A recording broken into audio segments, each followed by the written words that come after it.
Let's hear more about this golden age.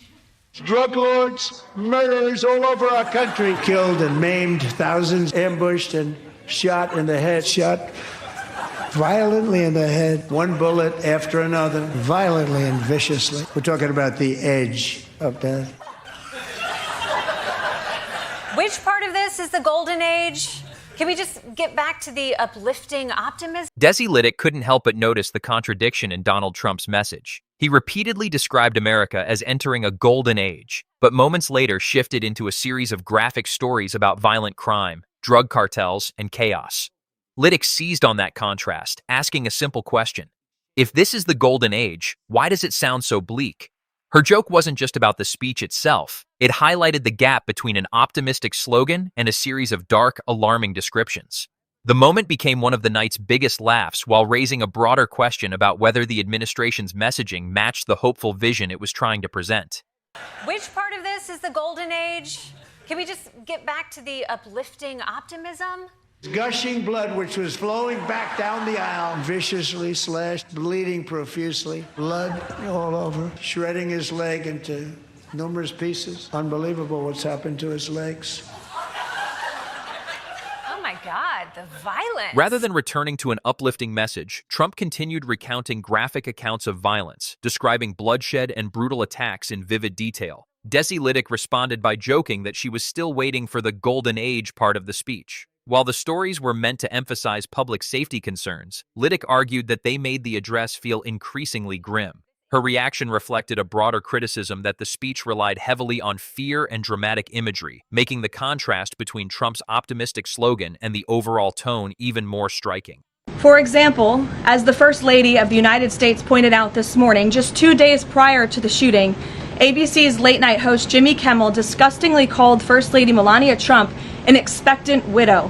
Who in their right minds says a wife would be glowing over the potential murder of her beloved husband? The focus then shifted to White House Press Secretary Karoline Leavitt, who criticized late-night host Jimmy Kimmel over a joke involving First Lady Melania Trump.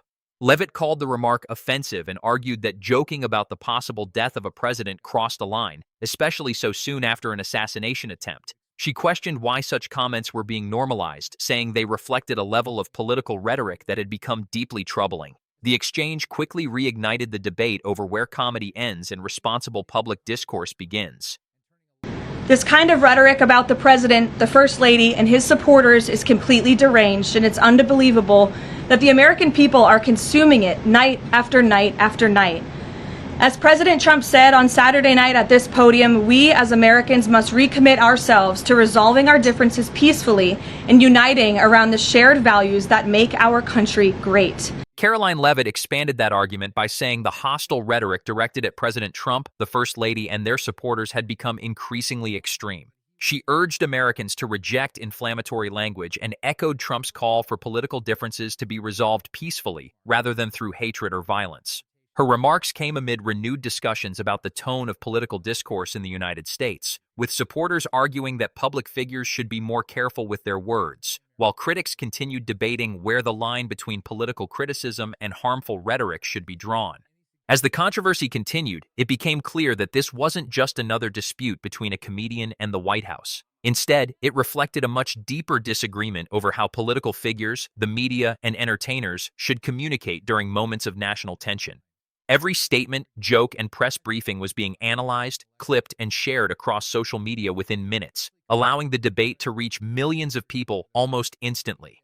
Supporters of the administration argued that repeated personal attacks and inflammatory jokes contribute to a culture where political opponents are increasingly viewed as enemies rather than fellow Americans.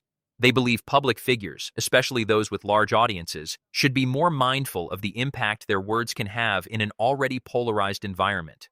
Others disagreed, arguing that political satire has long been a part of American democracy and serves as a way to challenge those in power. From their perspective, comedians and commentators shouldn't be expected to soften their criticism simply because it may offend elected officials. They contend that strong speech, even when controversial, is different from encouraging violence. The disagreement has also highlighted how differently people interpret the same events. One side sees harsh jokes and pointed criticism as dangerous rhetoric, while the other views them as legitimate expressions of free speech. That divide has become increasingly common in today's political landscape, where nearly every headline is viewed through a partisan lens.